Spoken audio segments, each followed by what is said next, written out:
सारे बहन भाईयान राम राम भाई। तम देखना शुरू कर चुके हो एनडी न्यूज़। और आज एनडी न्यूज़ के एनडी मेहमान हैं पूरे प्रदेश में या फिर देश में कहूँ मशहूर या सरकार की नज़र में बदनाम doctor Devendra Balara. Dot dot dot doctor के नाम तभी जाना जा है। काफ़ी अपने जो बयानात हैं उन खातर बदनाम हैं या मशहूर हैं, सरकार की आलोचना निरंतर करते रहते हैं। उन तो आपने मिलवाएंगे और तमाम जो जनता के आम लोगों के मन में इनकी आलोचना तो उत्पन्न हुए सवाल इन पर पूछेंगे। डॉक्टर साहब सब तो पहले तो स्वागत। नमस्कार भाई जसवीर। डॉक्टर साहब ये बताइए कि बार बार आप टीकाकरण का विरोध कर रहे हैं, उसका क्या, आपका क्या मकसद है और उसका रीजन क्या है? देखो सुमबीर भाई, क्या है कि किसने कहा कि मैं विरोध कर रहा हूँ? सर आपकी वीडियो में जो देखने में मिला है कि आलोचना की, मैंने केवल ये बताया कि एक तो सबसे पहली बात, मेरा विरोध है सरकार की जाने वाली ज़बरदस्ती के खिलाफ। दूसरा मेरा विरोध है सरकार की बदनीयती के खिलाफ। अगर सरकार की नीयत में खोट है, मैं सिर्फ वो बता रहा हूँ। क्या सरकार ने ये कहा है कि आपको ये बूटी लगाने के बाद में आपको दोबारा से वो एक तथाकथित बीमारी नहीं होएगी, जिसको मैं पहले दिन से फ्रॉड बोल रहा हूँ? क्योंकि वो पूरा का पूरा खेल वैसे ही है जैसे इससे पहले की पेंडेमिक्स लाई गई थी, वैसे ही लाई गई थी, वैसे ही उनके इलाज के नाम पे देश के करोड़ों रुपए की धांधली की गई थी और वैसे ही लोगों के शरीरों को ख़राब किया गया था।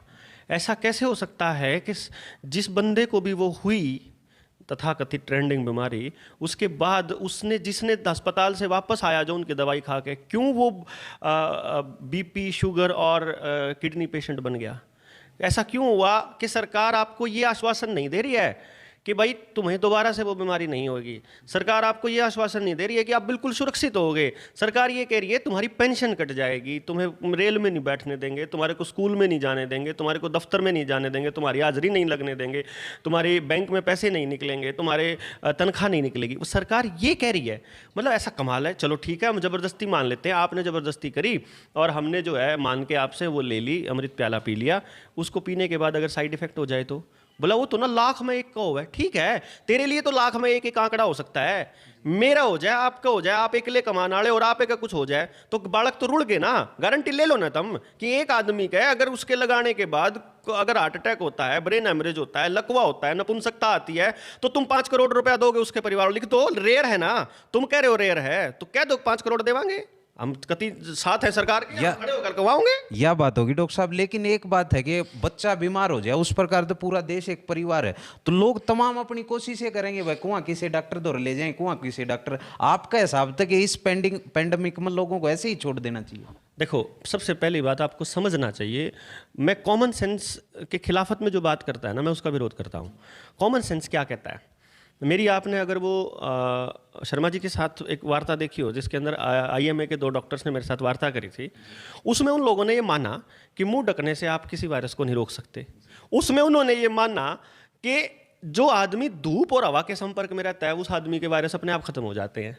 उसमें उन्होंने माना कि अगर आपका आचरण ठीक हो, अगर आपका व्यवहार ठीक हो, अगर आपका खान पान ठीक हो, अगर आपका वातावरण ठीक हो, आपकी हवा शुद्ध हो, तो 100% ठीक है कि उसको वायरस जो है वो नहीं पकड़ सकता। तो भाई साहब इन पे काम करो ना। फिर मैं दूसरा एग्जाम्पल देता हूँ। आपने एग्जाम्पल दिया कि इतने मर गए, आपने एग्जाम्पल दिया अस्पताल में इतने दाखिल होने पड़े।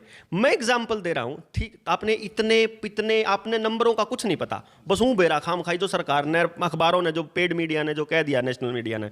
मैं ये कहता हूँ बाकायदा रजिस्टर्ड लोग हैं, सरकार ने उन लोगों को पॉजिटिव निकाला। डॉक्टर विश्वरूप राय चौधरी ने, बीआरसी ने अपने अस्पताल के अंदर बिना दवाई के, बिना मुंह ढके, बिना सोशल डिस्टेंसिंग के, एक भी आदमी मरे बिना 60,000 के 60,000 आदमियों को ठीक किया बिना दवाई के, केवल डाइट के माध्यम से। 3 दिन के अंदर वो नेगेटिव आए। जब एक 100% ठीक करने वाली सत्य प्रमाणित, जिसको हमारी आयुष मंत्रालय ने प्रमाणित किया है, जिसका वॉल्यूम का मुको वर्ल्ड रिकॉर्ड में नाम दर्ज हुआ है, जब ऐसी पद्धति इस देश के अंदर अवेलेबल है तो तुम्हारा सत्यानाश हो रखा है क्या? तुमको WHO की गुलामी करनी है? जब इस देश के अंदर सुशील नरवाल जैसे लोग बैठे हुए हैं जिन्होंने अपने घरों पे लोगों को लेकर के आए, जब आयुर्वेद के अंदर इसका इलाज 100% अवेलेबल है। मेरा दोस्त है अजय, हील इंडिया के नाम से उसकी फाउंडेशन है करनाल के अंदर। उस आदमी ने आयुष मंत्रालय को चिट्ठी लिखी, मैंने अपने हाथ से मेल करी हुई है आयुष मंत्रालय, पीएमओ, हेल्थ मिनिस्ट्री के साथ साथ ये अपना हर्षवर्धन को, मतलब मेल पर्सनल, मैंने उसमें लिखा हमारे पास इस आपकी बताई हुई बीमारी का 100% इलाज है, एक भी आदमी का इतना भी साइड इफेक्ट नहीं होगा, इसकी गारंटी है, हो जाए तो जो सजा चोर की मारी। आप हमारे को ट्रायल के तौर पर 10 आदमी देकर देख दो।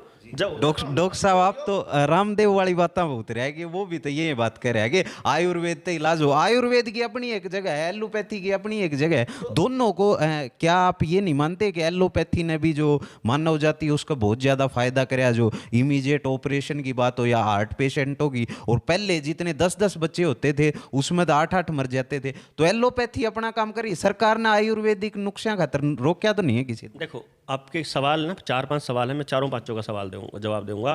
पहले नंबर पे आपने बोला आप रामदेव वाली बात कर रहे हो, क्या रामदेव ठीक नहीं हो सकता? ठीक है, व्यापारी आदमी है, लेकिन ठीक बात भी तो कर सकता है वो।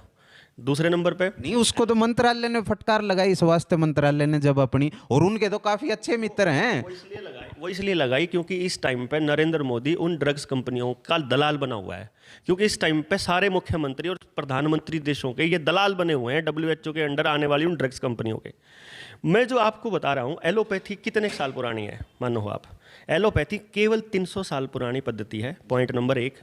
पॉइंट नंबर 2, आज से 50 साल पहले मेरे भारत के गांव में, बाकी प्रदेशों का तो मैंने पता नहीं, मैंने अपने हरियाणा का तो बेरा है कि 1980-1990 के दशक में मार दौरा गांव में अस्पताल कौन होया करते। अगर अस्पताल नहीं होते थे तो इसका मतलब है कि बीमारियां भी नहीं होती थी तो उनका इलाज संभव थे। दाई जो है वो प्रसव पीड़ा के दौरान मदद किया करती थी और बच्चे जन्म देने में मदद करती थी। मेरी माँ के 5 बालक हैं और मेरी दादी के 8 बालक हैं, 8 में तक मरा करते, या लाइन कतई गलत है, या इन लोगों ने जो ड्रग कंपनियों के दलाल है ना, जो WHO के अंडर काम करते हैं, ये उनके बनाए हुए भ्रम है। हमारे यहाँ बीमार होते ही नहीं थे, अगर होते थे तो उसका इलाज हमारे आसपास अवेलेबल होता था। रही बात इमीडिएट ऑपरेशन की, इसके बारे में सुशील भाई बताया करें। भाई महर्षि चरक जो ऑपरेशन करने की कला है ना, या इनकी नहीं है, या भी आयुर्वेद की दी हुई है, या भी हमारे ऋषि मुनियों की दी हुई है। तीसरे नंबर पे, जब बीमारियों का इलाज केवल हमारे आसपास की मौजूद जड़ी बूटियों से संभव है, तो फिर हम इसको कैसे वो कर सकते हैं? सुषुप्त ऋषि दे के गए थे, मैं महर्षि चरक बोल के गया, महर्षि चरक ने तो आयुर्वेद दिया था, शल्य चिकित्सा सुषुप्त ऋषि की थी। और जब हमारे आसपास की जड़ी बूटियों में ही इलाज संभव है, तो फिर हम वो केमिकल्स क्यों खाएं, लोगों ने हमारे को निर्धारित किए। तीसरी बात, आपका MBBS किया हुआ डॉक्टर है, कौन बनता है MBBS? जो बच्चा अपने समाज से कट जाए, केवल किताबों पे ध्यान दे, केवल रट्टे मारता रहे, +2 के बाद वो रट्टे मार के मतलब एक पेपर पास कर ले, उस पेपर पास करने के बाद उसको वो पढ़ाया जाए जो WHO कहता है। WHO क्या कहता है? WHO का अपना एक सिलेबस है। WHO किसके कहने पे बना हुआ है? WHO तो रॉकफेलर फाउंडेशन के ऊपर बना हुआ है। रॉकफेलर फाउंडेशन ने 1908 के अंदर जोहन अब्राहम फ्लेक्सनर को फ्लेक्सनर कमीशन बना के एक रिपोर्ट पेश करने के लिए कहा कि बताओ कौन सा इलाज बेटर है दुनिया के अंदर। उस वक्त तक इंटरनेशनल जो कॉलेजेस थे, इंटरनेशनल मेडिकल स्टडीज जितने भी थे अमेरिका के, American institute of medical studies थे, उनके अंदर सारी पद्धतियों से इलाज होता था। एलोपैथी से भी, एक्यूप्रेंचर से भी, एक्यूप्रेशर से भी, होम्योपैथी से भी, आयुर्वेदा से भी, नेचुरोपैथी से भी, सारी पैथी इस्तेमाल की जाती जो दुनिया में अवेलेबल है। क्योंकि जहां आपका जैसा वातावरण होता है वैसी ही बीमारियां जन्म लेती हैं और वहां के एनवायरनमेंट में वैसे ही जड़ी बूटियां दवाइयों के रूप में आ जाती हैं, क्योंकि ये पैरेलल चलता है। प्रकृति को अपना बैलेंस बनाना आता है। जो बीमारी अमेरिका में होगी वो बीमारी भारत में नहीं होगी। जो बीमारी यहां होगी ही नहीं, उस बीमारी को यहां जबरदस्ती लाया जाएगा और उसके बाद इलाज किया जाएगा। जैसे कि ये बिल गेट्स पहले कंप्यूटर का एंटीवायरस बनाता है, बाद में वायरस डालता है ये ऑनलाइन। भाई साहब ऐसे ये शरीरों के साथ हो रखा है, पहले एंटीवायरस बना रखा है इन लोगों ने, बाद में ये वायरस लेकर के आए हैं। ये सारा का सारा गेम प्लान था और इस गेम प्लान का नाम न्यू वर्ल्ड ऑर्डर के नाम पे, सस्टेनेबल डेवलपमेंट प्रोग्राम के नाम पर लोगों को टोटली कंट्रोल करना खेला है, ना कि किसी का इलाज करना। सरकार को अगर आपकी चिंता है तो बाकी बीमारियों पर इलाज क्यों नहीं करती है सरकार? आपने एक बूटी ली थी, उसकी पहली या दूसरी खुराक ली, उसके बाद आपके शरीर में दर्द रहना शुरू हो गया, या आपको पैरालिसिस हो गया, या आपको कुछ हो गया, उसके बाद तो इलाज आदमी को अपने पैसों से कराना पड़ता है। मतलब सरकार एक ही बीमारी का ठेका ले लेगी बस, बाकी बीमारियां कहां जाएंगी? आप हर बीमारी का इलाज फ्री में करने का अनाउंसमेंट। नहीं डॉक्टर साहब, ये तो ढांचे में कमी हो सकती है, सरकार की भी आलोचना होनी चाहिए, ऐसी बात नहीं। आपकी बात से ये निकल करके आया कि बीमारी लाई जाती है, उसके बाद उसका इलाज लाया जाता है। कौन सरकार ये चाहेगी कि उसकी इकोनॉमी ठप हो जाए, लोग उससे नाराज हो जाएं? ऐसा क्यों है? ऐसा कितना मुनाफा कमा लेंगे वो प्राइवेट लोग, सारा तंत्र उनका, और तंत्रों से वो उनको पैसा दे देंगे। ठीक है, आपने कहा कौन सरकार चाहेगी। देखिए, आप मुझे ये बताइए, नोटबंदी से आपके मार्केट की कमर टूटेगी, ये बात या तो प्रधानमंत्री को पता थी या नहीं पता थी। दो ही केस हो सकते हैं, इससे ज़्यादा कुछ नहीं हो सकता। मान लो उसको पता थी कि कमर टूटेगी, इसका मतलब जानबूझ के किया। मान लो उसे नहीं पता थी, तो उसको एक्सपर्ट्स की मदद लेनी चाहिए थी, उसने वो नहीं ली, इसका मतलब जान के किया। मान लो उसने सलाह भी नहीं ली और उसे पता भी नहीं था, उस केस में कमर टूटी तो माफी मांगनी चाहिए थी, इतना तो कर ही सकता है वो, लेकिन नहीं किया। जीएसटी के केस में भी ऐसा ही है।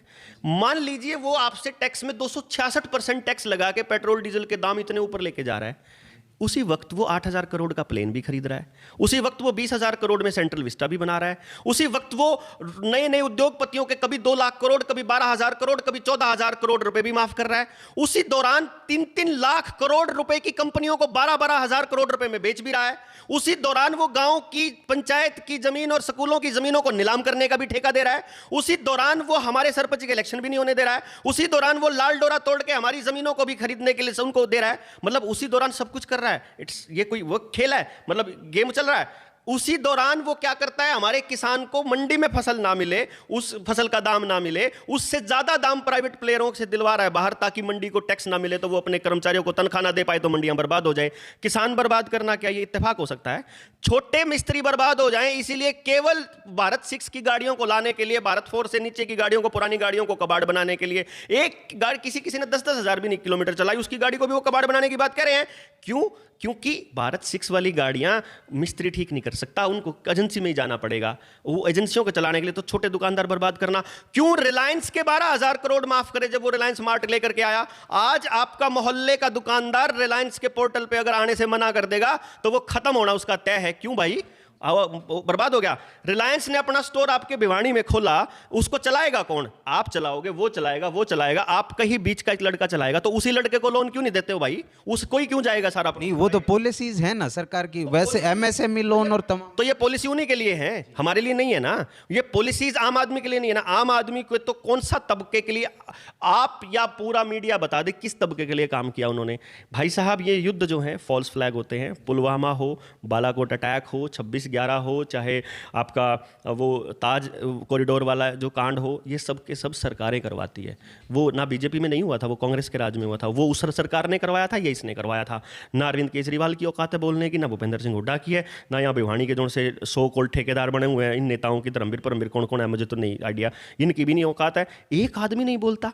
मतलब क्या है कि राहुल गांधी उससे बड़ा मुंह पे वो लगा के आता है, सुअर सा मुंह करके, और अरविंद केजरीवाल उससे बड़ा लेके आता है। और ये नरेंद्र मोदी 3 लाख की रैली खाली लोगों के बीच करता है, अंदर टीवी पे जाके वो ड्रामा चालू कर देता है। भाई साहब, सब समझ में आ रहा है लोगों को? नहीं डॉक्टर साहब, समझ में तो आ रहा है ये बात। तो अल्टरनेट क्या है? आरोप लगाना बड़ा ही आसान है, लेकिन इसका अल्टरनेट क्या है? जो पद्धति है, जो स्ट्रक्चर है, जो डेमोक्रेसी है, उसको तो फॉलो करना पड़ेगा। लोगों ने चुन करके उनको वहां बैठाया। देखो, अगर लोगों ने चुन करके बैठाया है तो कानून, अगर कायदा क्या कहता है, आपने कोई कानून पास करना है, आपने कोई कानून बनाना है, आप सबसे पहले उन लोगों के प्रतिनिधियों से तो पूछोगे ना भाई आपने क्या करना होता है। एक कानून उन प्रतिनिधियों के हाथ में देना होता है, वो प्रतिनिधि उसको पढ़ेंगे। पढ़ने के बाद अगर वो कानून दुकानदारों के लिए है फॉर एग्जांपल, तो दुकानों की यूनियन को बुलाएंगे, वो यूनियन से मिलकर बातचीत करेंगे, भाई ये कानून आया है ना, पढ़ लो, इसमें कोई कमी लागती हो तो बता दो, और फिर ठीक कर देंगे। अगला बंदा व्हीप जारी करके सीधा पास करने लग रहा है। किसी भी पार्लियामेंट के मेंबर ने कोई कानून पढ़ के नहीं देखे आज तक, ना खेती के कानून पढ़ के देखे, ना इस टाइम पे जो ये क्रिमिनल प्रोसीजर आइडेंटिफिकेशन बिल बनाया है, क्रिमिनल आइडेंटिफिकेशन प्रोसीजर बिल बनाया, ना ये देखा पढ़ के, और ना मेडिकल बिल आने लग रहा है, नेशनल मेडिकल बिल, जिसके अंदर नेशनल मेडिकल बिल भाई साहब आपके घर में घुस के आपकी बहू बेटियों को उठाने की इजाजत देता है सरकार को। वो ये कहता है आपको क्वारंटाइन कर सकती है, आपको मन चाहा इलाज दे सकती है सरकार, आपका मन चाहा टेस्ट कर सकती है, आपके एनिमल और बर्ड को मारने की परमिशन सरकार को है, आपको जो चाहे आपके साथ कर सकती है, केवल इस संदेह पर कि आप अफेक्टेड हो सकते हो। ये किसने कानून बनाने को बोल दिया भाई? मतलब इंसानियत के खिलाफ काम करोगे आप क्या यार? ये हद है, मतलब ये हद है और इसको बर्दाश्त नहीं किया जाएगा। डॉक्टर इंसानियत के खिलाफ अगर आप कोई काम करोगे वो बर्दाश्त नहीं की जाएगी। ये चुनी हुई सरकार नहीं है, हमने किसी प्रतिनिधि को नहीं चुना था, हमने यहाँ लोगों को धोखे से ईवीएम से गड़बड़ी करके लोगों को जितवाया गया है। किसको नहीं पता है अब यूपी के अंदर भी धुंधली कितनी लंबी चली है। क्यों नहीं करवाते पंचायत के इलेक्शन भाई, क्यों नहीं कर सकते जिला परिषद के, क्यों?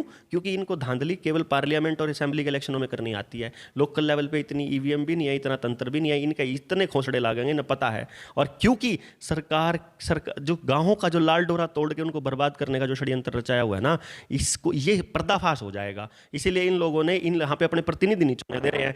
मैं तो मतलब ये कहता हूँ गांव वालों को बैठक करके अपने अपने सर्वसम्मति से प्रधान चुन के सरकार को अल्टीमेटम दे देना चाहिए कि भाई हमने अपना सरपंच चुन लिया, जिब सरपंच का इलेक्शन कराओगा उस टाइम पे थारा जिब देखेंगे, इतना इलेक्शन नहीं होते, इतना यो हमारा सरपंच हमारा प्रतिनिधि होगा, यो बताओगा तुमने।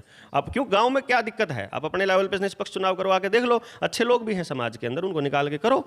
रही बात अल्टरनेट की कि क्या अल्टरनेट है, भाई साहब अल्टरनेट है जनता का अपने अधिकारों के प्रति जागरूक होना। जैसे आपने 3 जनवरी वाला वाकया देखा हो, वहाँ पे वो लोग जब मैं बोला जब और लोगों को पता लगा अच्छा रहा ये स्वैच्छिक है, अच्छा रहा ये इसका चलान ही नहीं है हमारे, भाई साहब मेरे को इसीलिए रोका था ना कि मैंने मुंह पे वो कपड़ा नहीं ढका हुआ था ना, वो तो चलान में है ही नहीं। क्यों? फिर इसका मतलब तो इतने दिन तक जो लूटा ये धांधली है, आपका पैसा ये है ही नहीं, कहीं पे कानून के अंदर ही नहीं है कि आप किसी को सजा दे दो, लेकिन वो उनकी पकड़ी गई चोरी है रामखोरों की, इसलिए अब कानून बना देंगे कि आपके घर में घुस के ठोकेंगे। ये चोरी है, ये अज्ञानता है, और इसका अल्टरनेट है ज्ञान, इसका अल्टरनेट है जागरूकता, इसका अल्टरनेट है इकट्ठा होना, इसका अल्टरनेट है अगर आप ये मानते हो कि ये गलत हो रहा है तो गलत के खिलाफ बोलो। हाँ, उसके लिए आपको सजा हो सकती है, आपके खिलाफ षड्यंत्र हो सकता है, राजू भाई की तरह आपको मरवा सकते हैं, कुछ भी हो सकता है, आपको गालियाँ पड़ सकती हैं। बढ़िया है यार, देखो आप सेंटर चलाने लग रहे थे, कोचिंग सेंटर से बड़ा धंधा नहीं है आज के टाइम में। चंडीगढ़ जैसे शहर में बैठे थे हम लोग, क्या ज़रूरत है गाँव गाँव तक के खाने की, लेकिन हमारा तो कोई पॉलिटिकल स्टैंड भी नहीं है यार। कौन 4 आदमी जानते नहीं यार हमारे को, कौन साथ आएगा? हर आदमी कोई हुड्डा के पीछे लगा हुआ है, कोई चौटाला के, कोई इनके भजनलाल के, कोई किसी के, सब भगत बने हुए हैं। हम तो किसी स्टैंड पे ही नहीं खड़े होते भाई। मैं तो गाली सब ने देने लग रहा, तो अगर मान लो मैं किसी के नीचे, मैं तो यूं कहूँ अरविंद केजरीवाल भी राक्षस बना हुआ है।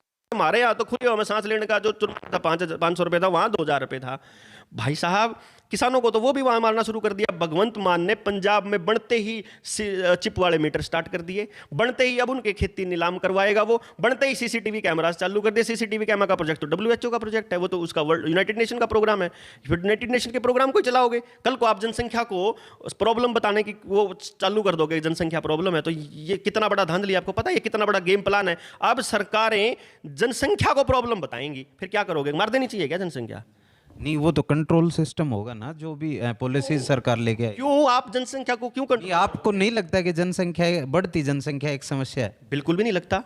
आप पूरे दुनिया के ऊपर, या मैं तो भारत की कह रहा हूं, आप पूरी दुनिया में या भारत में जहां आपको लगता हो वहां पर जो जितना एरिया हमारे पास पड़ा हुआ है और जितने लोग हैं उसका हिसाब लगा के देखो, प्रकृति के पास इससे 5 गुना जनसंख्या को भी एडजस्ट करने की हिम्मत है और कैपेसिटी है। प्रॉब्लम जनसंख्या नहीं है, प्रॉब्लम संसाधनों का कम होना नहीं है, प्रॉब्लम है संसाधनों का अनइक्वल डिस्ट्रीब्यूशन।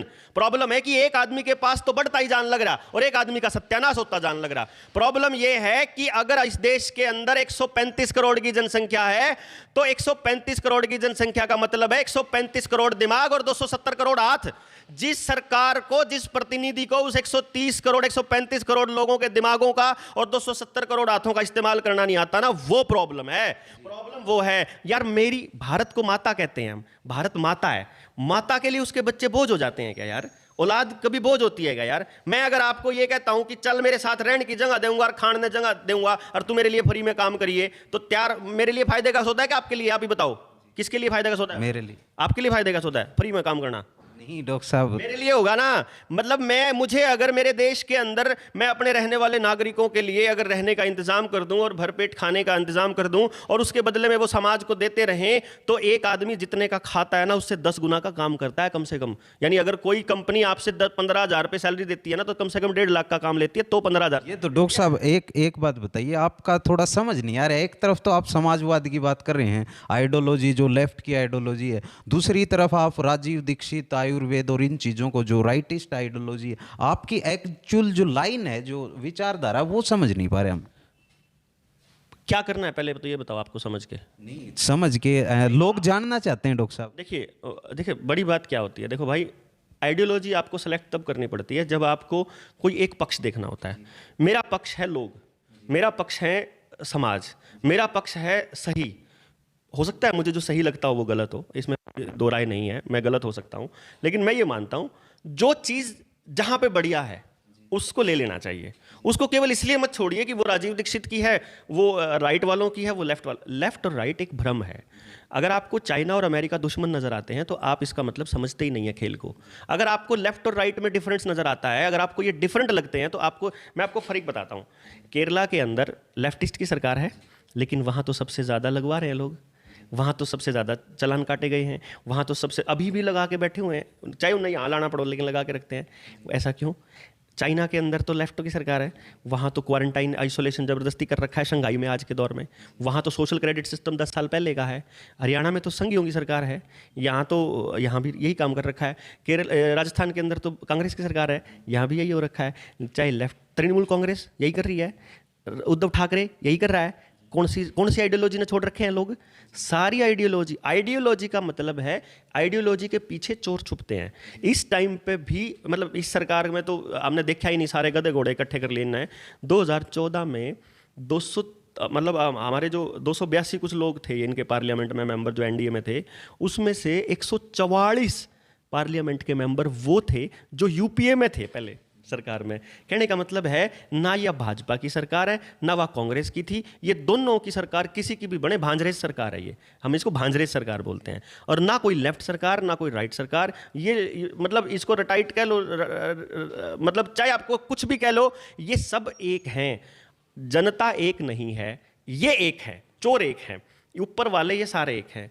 मैं इसीलिए ये कहता था कि देखो भाई, अगर मैं एक आइडियोलॉजी को लेके चलूंगा तो मुझे एक आइडियोलॉजी के लोगों का समर्थन मिलेगा, तो मुझे ऐसे उसी आइडियोलॉजी के साथ जाना पड़ेगा। कल को जब मुझे सरकारें प्रताड़ना करेंगी, जब मुझे ज़बरदस्ती मेरे ऊपर झूठा केस लगाएंगी, तो जब मुझे लपेटेंगी, जब मेरे साथ षड्यंत्र करेंगे मेरे खिलाफ, उस वक्त मुझे कोई पॉलिटिकल पार्टी बचाने आएगी, मुझे उसके शरण में जाना पड़ेगा। एक रास्ता तो ये है। दूसरा रास्ता ये है कि मैं लोगों की बात करूँ और फिर लोग ही बचाने के लिए आए। दूसरा रास्ता ये है। तो मैंने दूसरा रास्ता चुना है कि मैं चोरों की उसमें शरण में नहीं जाऊँगा, मैं इनकी शरण में आऊँगा। इनकी शरण में आऊँगा तो कल को मुझे ये मान लो, कल को ये कहने लग जाए कि आप हमारे लीडर बन जाओ। फॉर एग्जाम्पल मैं आपको ये बताता हूँ, जैसे आपने बयाना खेड़ा में देखा हो, वहाँ पे लोगों ने एक नारा लगा दिया। मेरी पहली मीटिंग थी वो, पब्लिक मीटिंग, उसके बाद मतलब गिरफ्तारी के बाद, तो वहाँ पे एक नारा लगा दिया, देवेंद्र बल्हारा तुम आगे बढ़ो, हम तुम्हारे साथ हैं। उस दिन के बाद आपने वो नारा कभी नहीं सुना होगा, क्योंकि मैंने वहाँ पे अनाउंस कर दिया था, सभी लोगों को बोल दिया था, ना ही तो मेरा कहीं सम्मान होगा, अवॉइड करना है आपने माला वगैरह लाने से, ना ही हम कंपनियों के प्रोडक्ट यूज़ करेंगे अपनी मीटिंग के अंदर, कोई बोतल बंद पानी अवॉइड करना है आपने। तीसरे नंबर पे, ना ही आपने देवेंद्र बल्हारा को आगे बढ़ाना है। तुम देवेंद्र बल्हारा को नेता बनाओगे, देवेंद्र बल्हारा फिर किसी पार्टी की मलाई खा के भाग जाएगा और तुमको बेच जाएगा। तो इसका सबसे आसान तरीका है, मैं तुम्हारे अंदर 100 देवेंद्र बल्हारा पैदा कर देता हूँ। तुम्हारे को मैं सिखा देता हूँ कि ये चोरों की भाषा को समझते कैसे हैं। अखबार जब आपके साथ धोखा करते हैं तो उसको कैसे समझना है। न्यूज़ एजेंसियाँ जब आपको झूठी खबरें देती हैं तो उसको समझना कैसे है। जब पुलवामा जैसा कोई फॉल्स फ्लैग जैसा अटैक होता है तो उसको समझना कैसे है। सरकार का आदमी जब आपको झूठे बयान देता है और झूठे कोई कानून बनाता है जो आपका सत्यानाश करे, तो उन कानूनों को समझना कैसे है, ये समझना सिखाओ अपनी औलादों को, और फिर अपने को बचाना सिखाओ। सेल्फ सस्टेन्ड सिस्टम बनाओ। तुम सरकारों के ऊपर डिपेंडेंट ही मत हो। क्यों सरकार आपको एक टीका लगाने के लिए आपकी जिंदगी के आपके पेट के साथ जोड़ दे, वो क्यों उसकी